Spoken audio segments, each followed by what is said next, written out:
In today's episode, we're speaking to Bevin Farrand. Bevin started her remote-based business after being laid off 3 times from corporate careers that she was certain she was securing.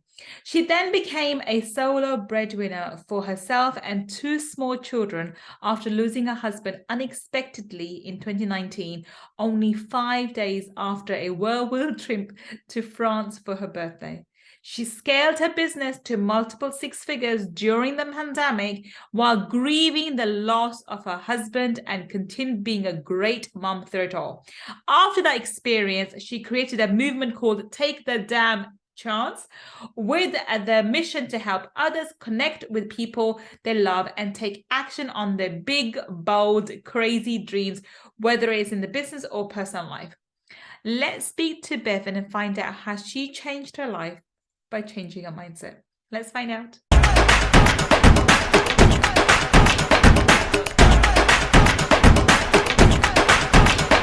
Welcome. This is Gull, your money mindset expert. And today I'm so excited. We have the amazing Bevin Farrand. Welcome, Bevin. Thank you so much for having me. I'm so excited to be here with you. I'm so excited to speak to you today too, Bevin. But Bevin, everyone's heard how amazing you are in the intro, but please, in your own words, tell everybody what it is that you do. So I am the founder of what's called the Take the Damn Chance movement. And it all came to pass because in 2019, my husband on Mother's Day surprised me with tickets to France. And it was for 6 months later. It's very romantic, but we had 2 children under the age of 3. So we had a lot of planning that we had to do. And he was going to take me for my 40th birthday. And about 2 weeks after that, I got laid off from a job that I absolutely loved. I thought I was going in for a promotion, and instead I got let go. And we were reeling because we were incredibly a 2-income family. Like it was no doubt that we had planned on those 2 incomes. And I had just taken 3 months of a maternity leave. We had taken money out of our savings for that.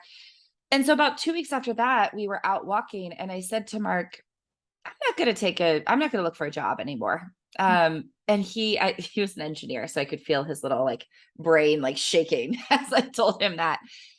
And he said, what are you talking about? And I said, well, I have been let go from a job 3 times in the past 10 years, and I don't want to do it anymore. I don't want to put the financial health of myself and our family into the hands of any one person ever again. So I want to try to take everything I've learned from the past 10 years as a brand strategist, a launch manager, strategy execution, and I want to use it with small businesses and entrepreneurs to help them grow their business to 5, 6, and 7 figures. And I knew it was a risk, right? We all know that we take these risks. And so I said, let's just try it as a proof of concept. Let's just see if I can make $5,000 by the end of August. And if I can, then it's viable and I'll keep going. I think it's important to have these benchmarks, not just, of course, I want to make 6 figures in a year, but just, I need to make my first dollar, then my first $5,000. So in June, I made $0. In July, I made $1,000. And by the end of August, I had made my $5,000. And by the time we left for our trip, my business had brought in $35,000. Oh, wow. Now, we were still like, we should definitely not go on this trip. It's crazy. I still am a very untested entrepreneur. And I've tried to be an entrepreneur before. And I mean, in my opinion, kind of failed. But I was like, let's just go. Let's go. I know it's crazy. We're going to be in planes the same amount of time that we're on the ground, but let's do it. So we did. Had an amazing time, drank incredible wine, wonderful food. I got to spend my 40th birthday with the love of my life, wandering the city. We had left our kids at home. So it was just the 2 of us reconnecting with who we'd been before we had kids and before we'd gotten married. And Mark even looked at me at one point and he said, I feel like I'm getting to know the real you again. And so we came home. And it was Thanksgiving week, which is my favorite holiday. I know you don't celebrate it, but I love it. And we got ready for it. We did stuff around the house. We took our daughter to her first movie theater show. It was pre-pandemic, so we had 25 people coming for dinner. had this beautiful day. Mark's parents had come in. My family was there. Some of our very best friends. Spent the day just watching our young kids run around, having a great time with our family. And the next day I went upstairs to wake Mark up, and he wasn't breathing, and he was Oh, ice cold, and he had passed away in the middle of the night, and nothing I could do to wake him up worked. Completely unexpectedly. It's not like this trip was a last hurrah. It was, he weighed the same he did in high school. We had no idea that he had how old was undiagnosed he? heart disease. He was 40. He was 40 years old. One of his arteries was 95% blocked. The other was 50% blocked. And And you had no we had idea no about idea. this?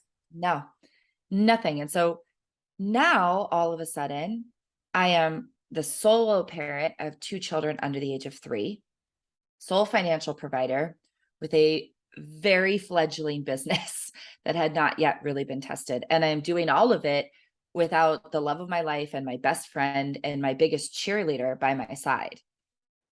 And so to say my life was flipped upside down is an understatement. It was like emptied out, But, like twisted, but tried to was put it, back wasn't together. was he not insured? Or surely you must have taken He out life was, insurance. he Yeah. was Okay. insured, and Yeah. he had a life insurance policy, and that was very helpful. Do not Yeah. get me wrong. Yeah.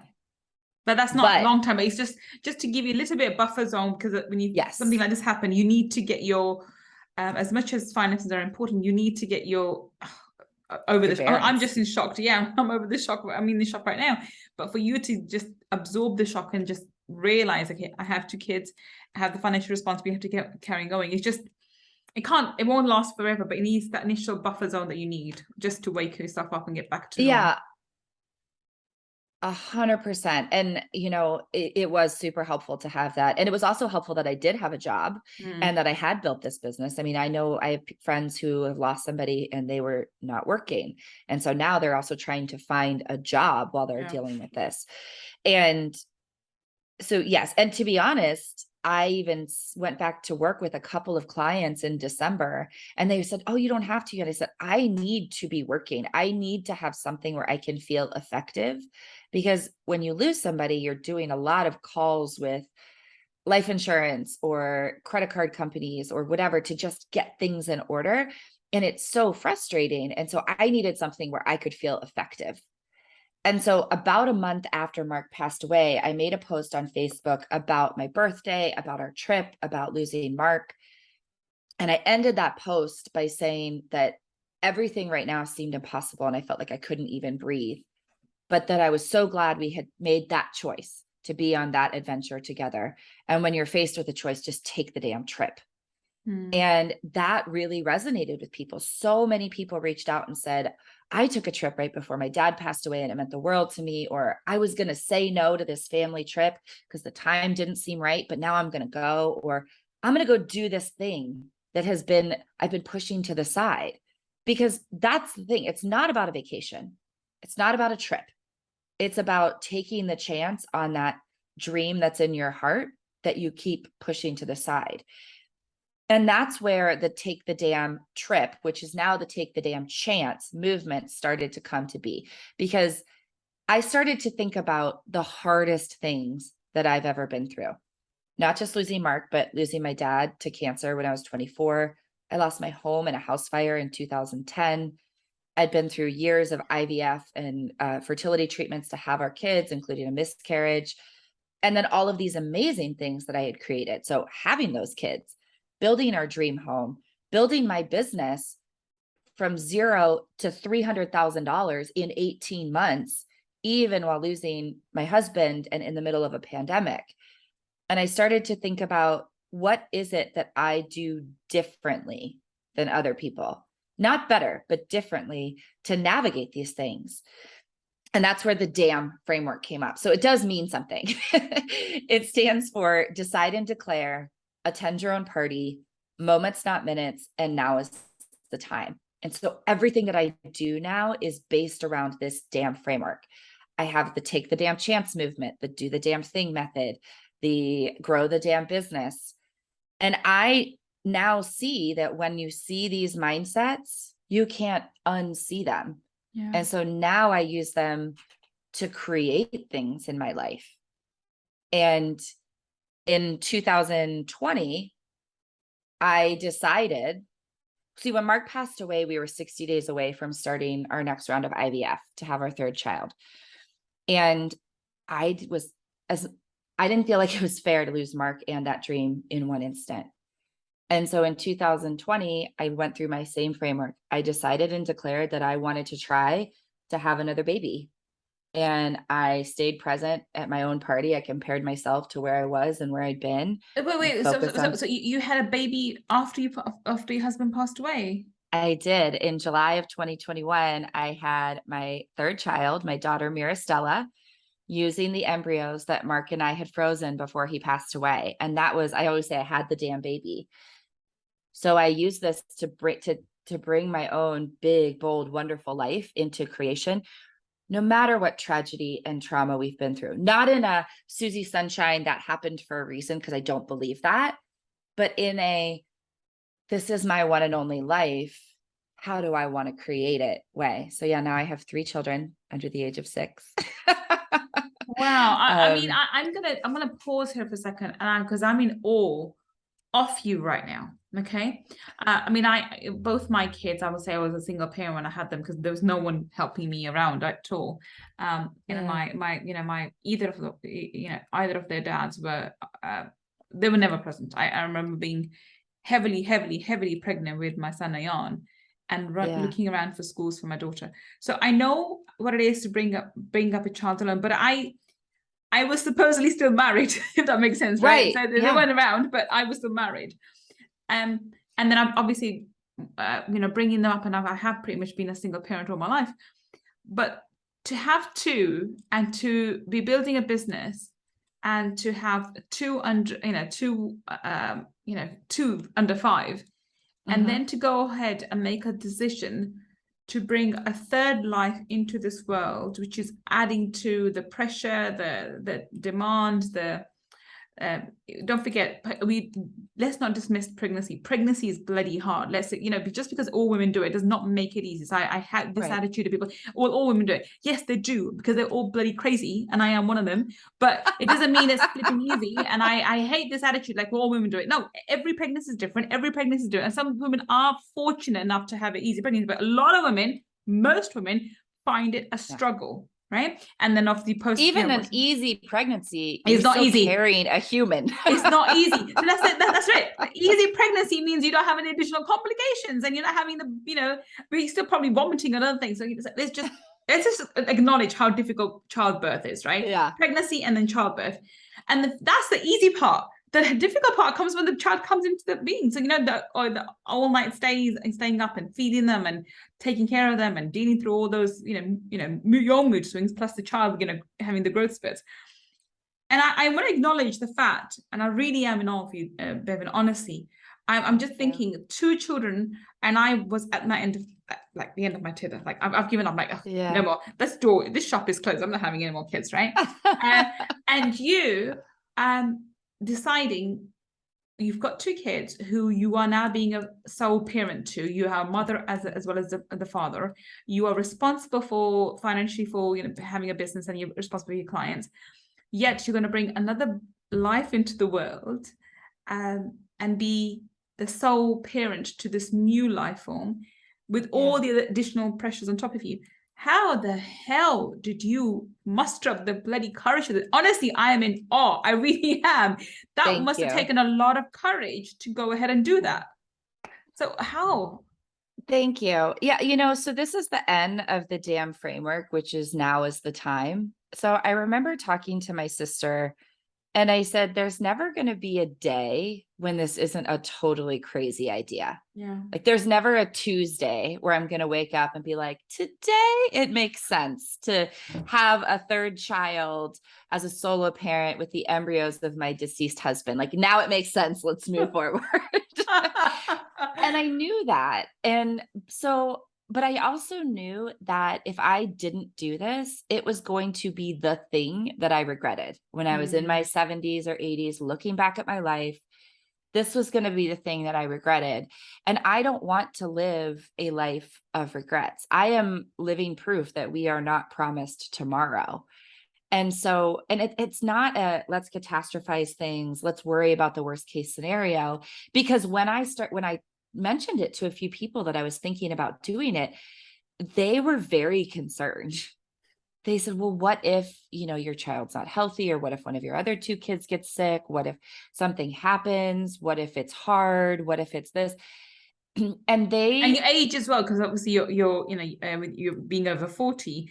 Yeah. Well, that was the other thing is I said, it's not going to get easier. It's not like I'm going to turn 45 and it's going to be easier exactly to get pregnant. I mean, every year that goes by is harder on your body. Yeah, of course. And so that was the other part of it. I said, look, I know this is something I want that is not going to go away.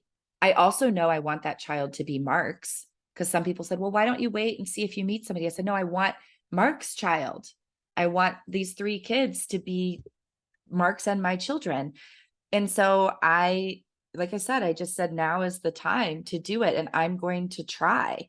And I did totally go through that same framework. I decided and declared. I even said to my doctor, I said, look, I am staying very present in the moment. I am giving myself permission, even up till the moment that you implant the embryo, to change my mind, which he was like, so I should like pencil you in.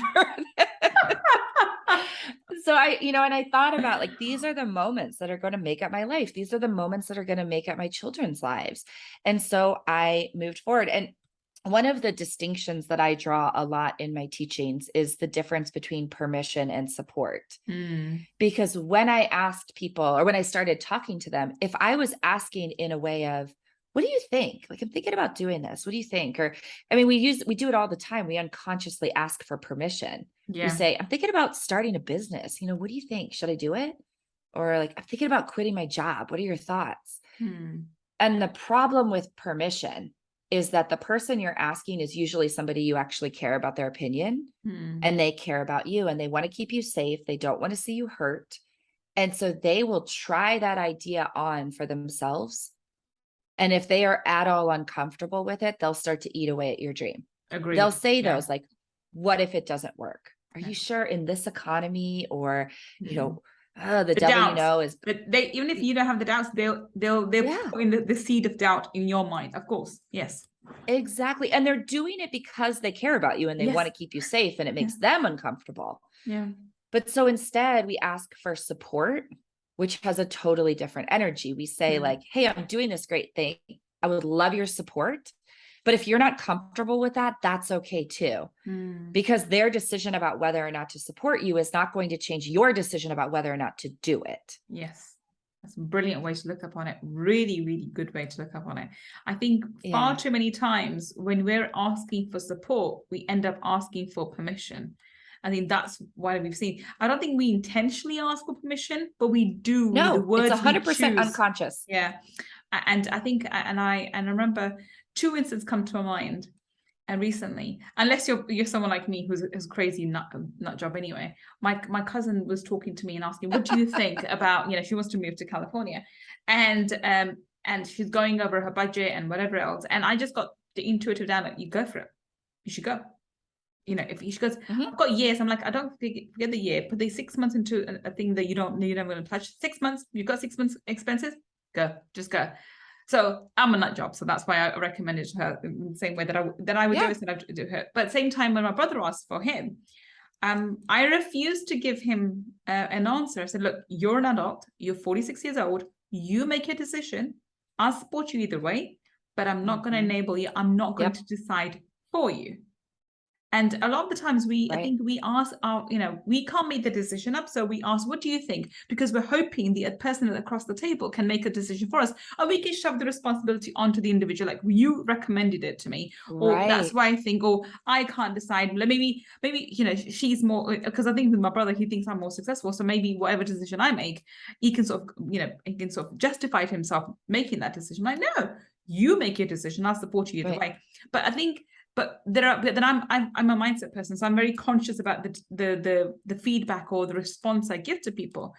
Most of the time they won't. They will do exactly what you said, which is think about it, try on for themselves. Oh, I'm uncomfortable, and they come back and say no, and they'll plant doubts in your mind which you didn't have before.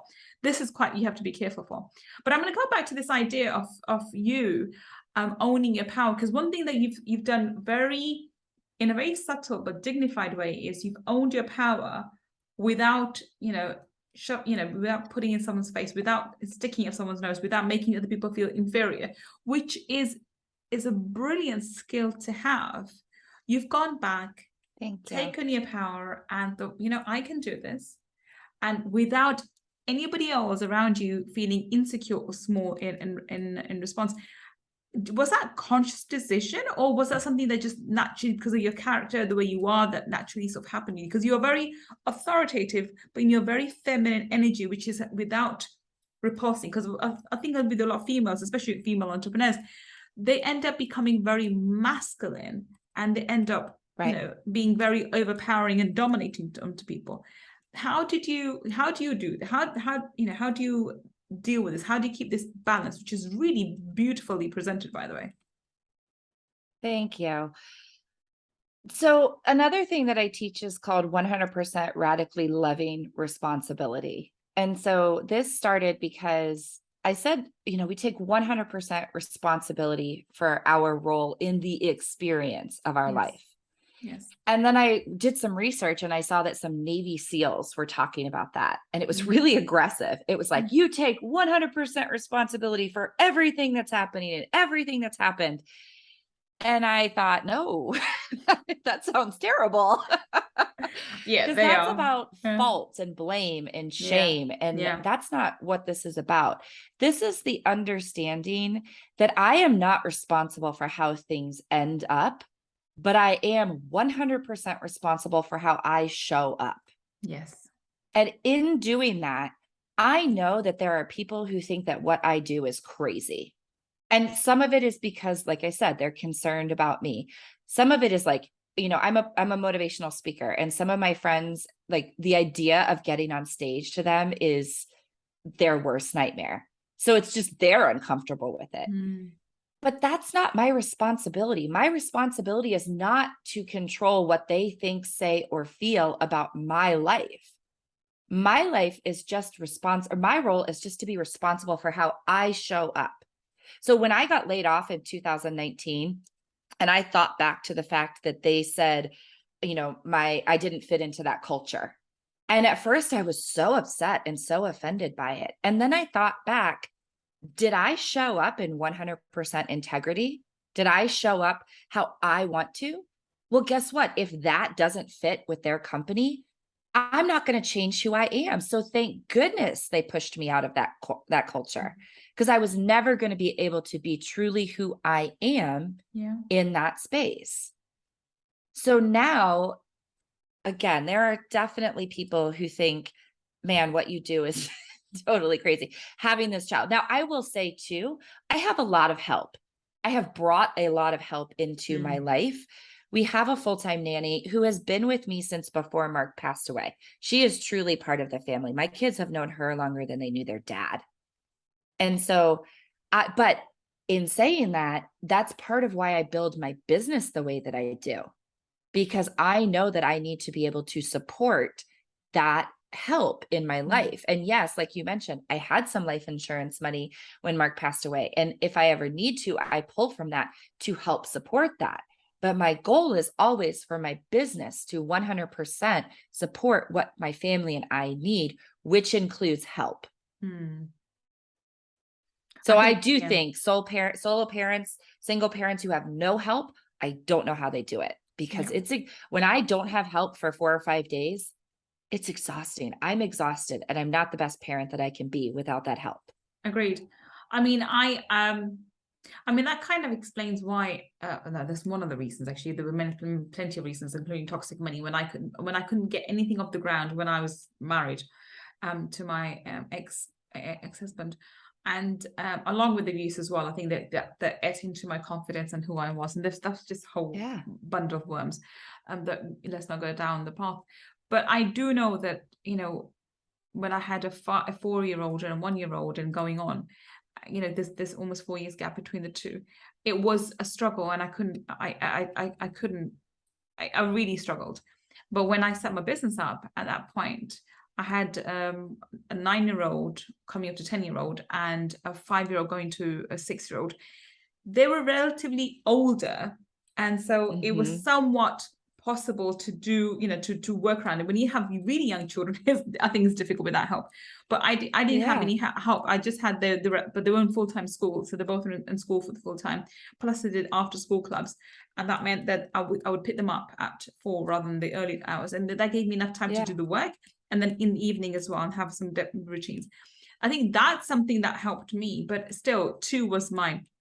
Was enough for me. I couldn't fathom. Well, and what you just said too is that we have to give ourselves grace for where we are in life. Yes. I think that the pain that anybody feels is when we try to deny reality. Yeah. Yes. We try to say, but I should be able to do this. Look at my friend who doesn't have children, who has, either has a supportive spouse or doesn't, just is only, responsible for themselves.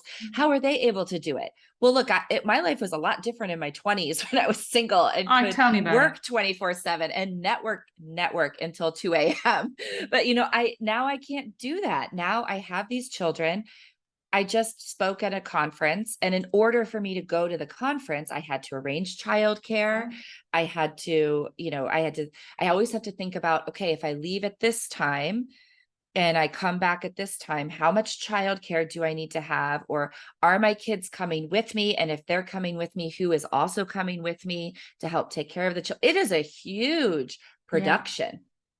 And I didn't have to do that when I was single or didn't have kids or had Mark, because it could have just been, hey, babe, gonna be gone this night. You take care of it.